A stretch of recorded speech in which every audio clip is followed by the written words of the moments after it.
I would like to conclude this session with a speech by Federico Parolotto, senior partner of Mobility in Chain. And if I'm not wrong, it was created in 2009, correct? And he's going to talk about sustainable mobility in cities. I will stand up. And I said, oh, maybe I've got too many slides, but maybe I can do it. Anyway, I might say something that seems to be obvious, but our company deals with planning and transportation. We are in Milan, Moscow, and New York, and we deal with all the aspects concerning mobility. And I would like to talk about mobility in a narrow space.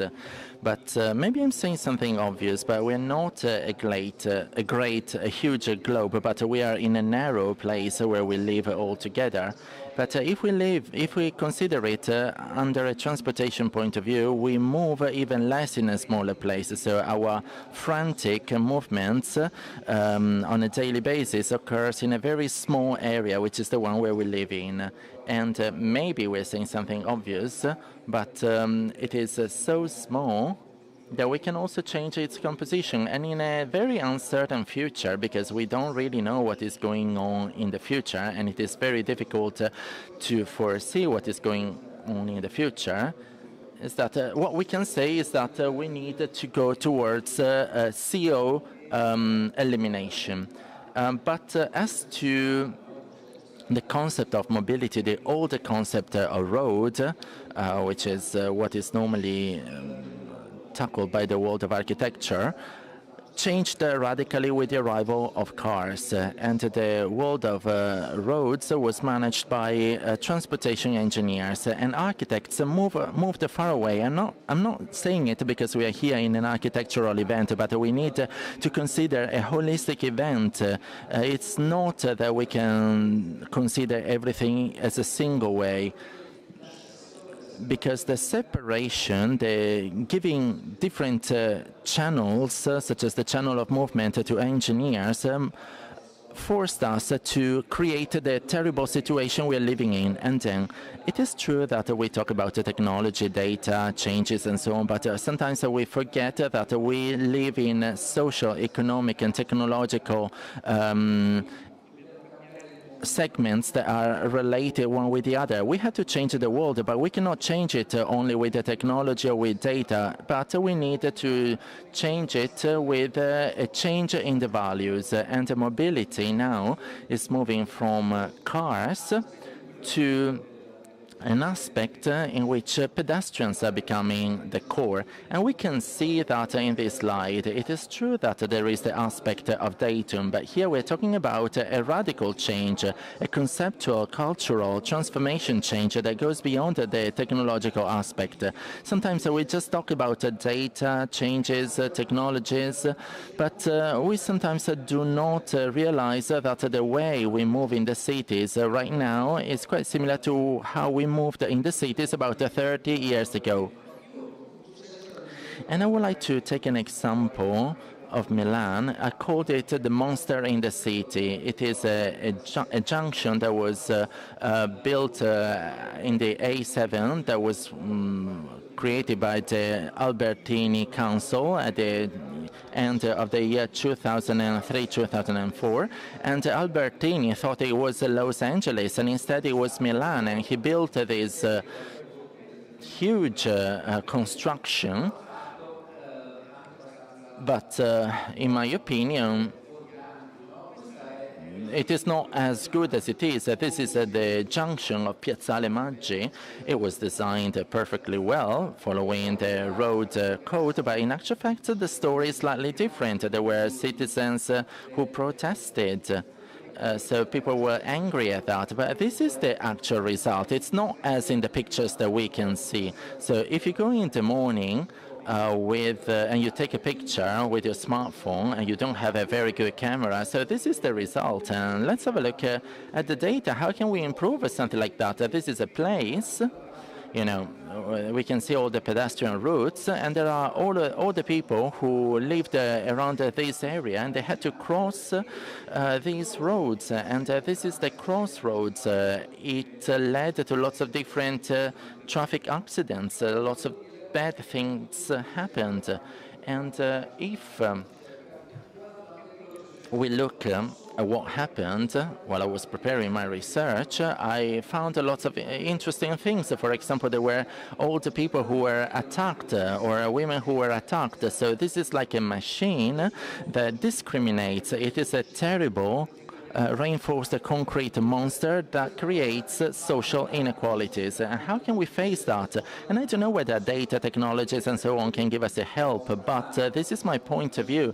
I think we should find a solution. I believe that we should think that we should go towards a transformation of our cities. And Superbox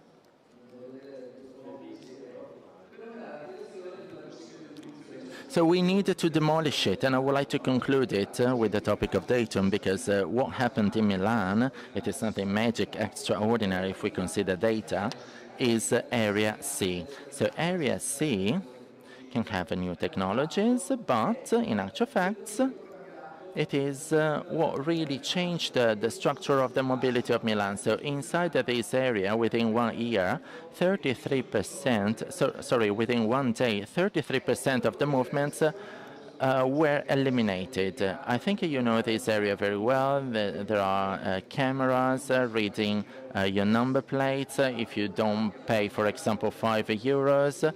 And here we can see a reduction by 33% of the traffic.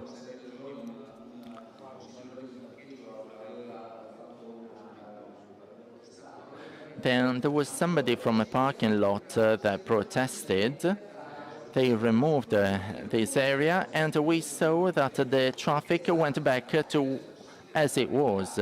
So this situation is the result of data, of technologies, but also of policies. And we need to change behaviors as well as the concepts. We can't think that data can change everything. And I would like to conclude, because I think you know the project very well.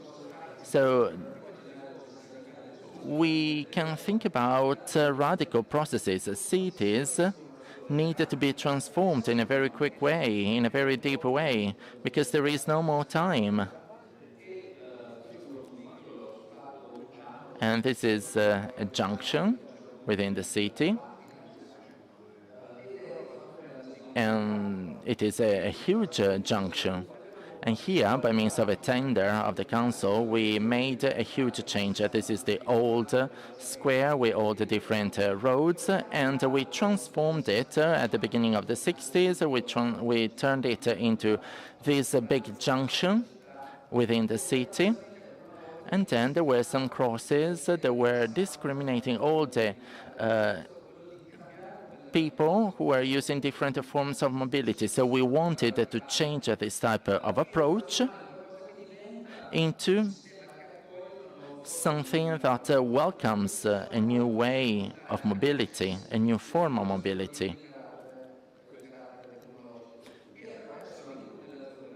And there is also the micro-modulation of mobility. So we collected data, we got a certain degree of precision, we made simulations, we tried to understand the current situation, and we decided how to transform this system.